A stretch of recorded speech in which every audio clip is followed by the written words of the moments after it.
So yes, mental health care is not cheap. How do you even know if your therapist is a bad therapist? And trust me, there are a lot of bad therapists out there.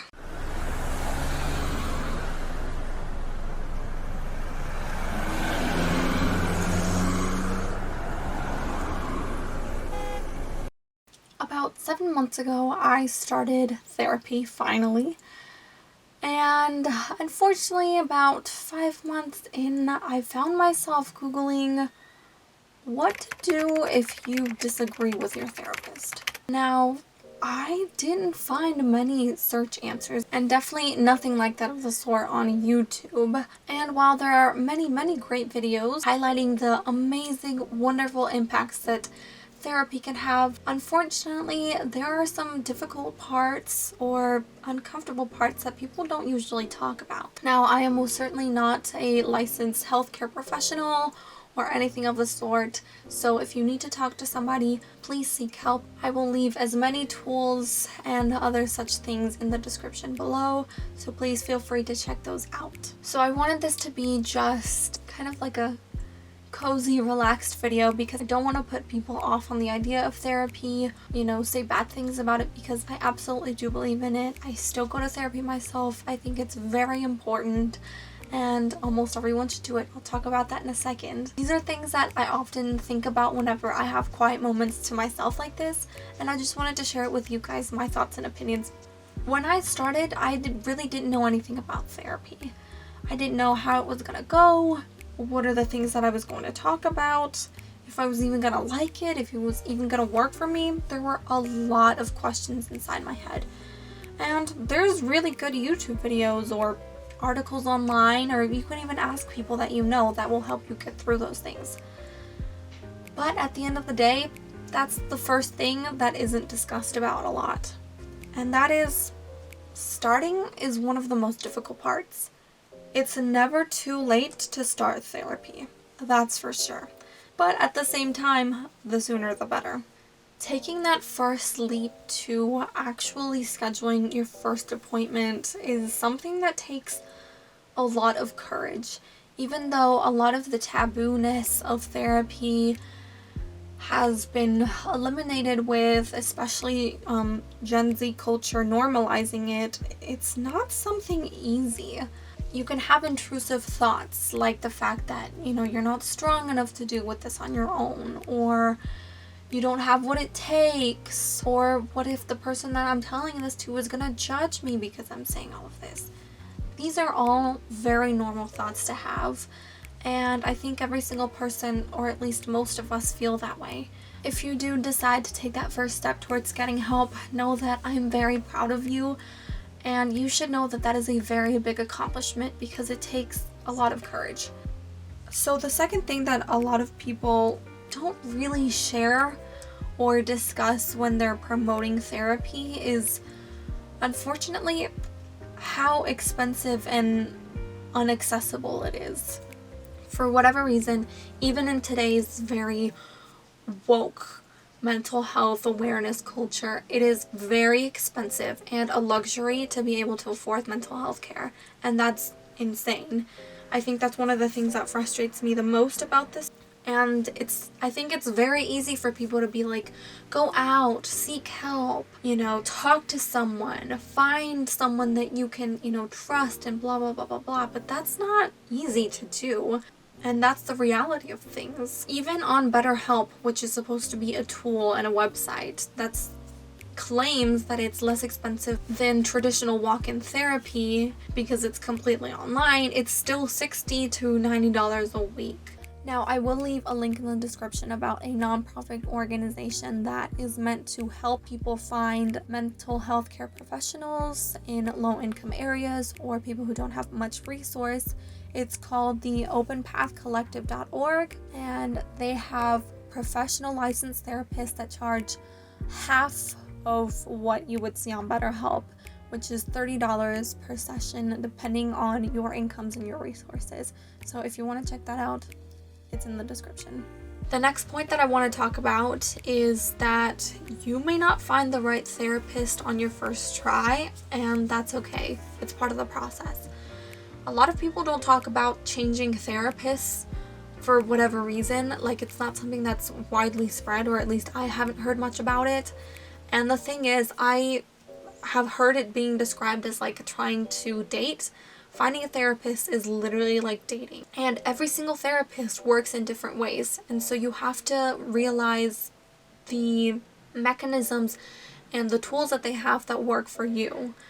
Now, if you're in a mental health crisis, or you're very desperate to find help, this can be extremely discouraging, because here you are, if you have only tried to get help because you're on your last straw, and then you reach out to this olive branch and then it doesn't end up working out, you're like, well, I tried it and it didn't work out. And I know a lot of people who have felt that way, and it's been pretty unfortunate because they've given up on therapy because their first or maybe even second therapist didn't work out.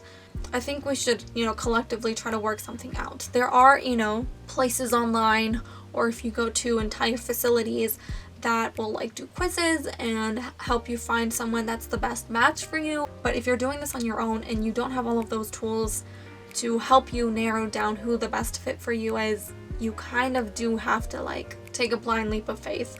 My next point talks about when you're already in therapy. Healing is not easy, and at times can be very, very uncomfortable. Now I'm going to talk about, red flags and how you should not be feeling in therapy in a second. But right now I'm going to talk about how it's just sometimes not very easy. If you have extreme problems or like a very developed mental health illness, it can be pretty draining, energy draining and emotionally draining to have to like fully take in all of those feelings and work through them, because most of us want to do the complete opposite. We don't want to think about it. We want to push it away and be like, no, it's not important. I'm not going to deal with this. But therapy, of course, pushes you to deal with it. And so because it's the opposite and we're not used to doing that, it can be pretty challenging. Even speaking some things out loud that you've never said before can be so energy draining and very difficult. And I'm not saying every single session is going to be like that. Absolutely not. Healing, like I said, isn't going to be all rainbows and butterflies every single day. Over time, the collective effort is 100% going to make a difference. My next point is that therapists are humans too, and they can make mistakes. And trust me, there are a lot of bad therapists out there, which sucks, but it's the truth. How do you even know if your therapist is a bad therapist? Well, here are some red flags that you definitely don't want to ignore. So back to my original question, what happens when you disagree with your therapist? Now with therapy, you never really want to keep quiet. If something's bothering you, the whole point of you going to this therapy is so you can voice what's happening inside of your head. If something is making you uncomfortable, if you're disagreeing with something, if you're not really understanding what they're saying, voice it. Voice your concerns. Tell them. Ask questions. You are 100% not just allowed to do this, but expected to as well. Have an open conversation with your therapist. Tell them all of what you're thinking and feeling so that they can guide you through that. Now, of course, after you do this, one of two things can happen. You move past it, it's all good, or it gets worse, or you still completely disagree, or you're not following and something's wrong and you can feel it. They should never make you feel judged, unsafe, criticized, or anything of the sort. You should have a completely safe space to be able to express absolutely anything that you possibly want to. You are in control. You set the pace, you say what you want to talk about, and you get to decide what you share and what you don't. And if these unfortunate circumstances are happening, those are some major red flags to change therapists. Now, there are a lot of great tools in order to help you recognize bad behaviors and bad patterns on this, but unfortunately, I do realize that if you're not in the best mental state, these things can be very difficult to recognize. This leads me to my next point. Always trust your intuition. No one knows you better than yourself. If you're 100% certain about something, of how you're feeling and you know that this isn't right, you should stop it. You should not gaslight your own feelings when you feel that something is wrong or something is off, because whenever you feel like there's something off, you're like, no, well, they know best and they're right because they're the professionals and I don't really know anything. No, don't do that to yourself. You know yourself best, and when something is wrong, you can feel it. The article that I found that I think sums up perfectly what I'm trying to say throughout these whole points, this is what really clicked in my brain, and I was like, okay, I need to leave this therapist that I'm working with right now and switch to a new one. And it goes something like this. Yes, you're presumably in therapy to change something about yourself, and change can't happen without a little discomfort.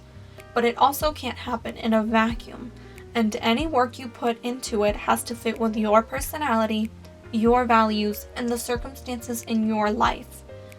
Anything else is just a waste of time. And that's completely true.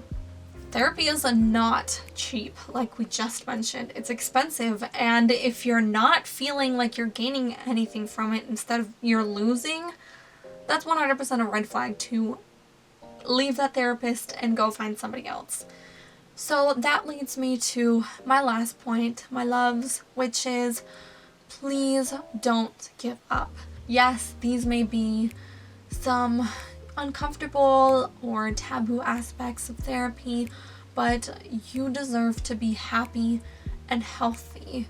If there's one thing that you're going to take away from this video, is that please don't give up. I think the benefits are proven, scientifically proven to be pretty extreme, and it's still one of the best tools that we have right now for mental healthiness. It was really scary with me, having to break up. It's literally called breaking up with your therapist and starting off with a new one. But I am so happy that I did. My DMs everywhere are open if you ever want to talk. You can also comment. And I'll see you guys on the flip side.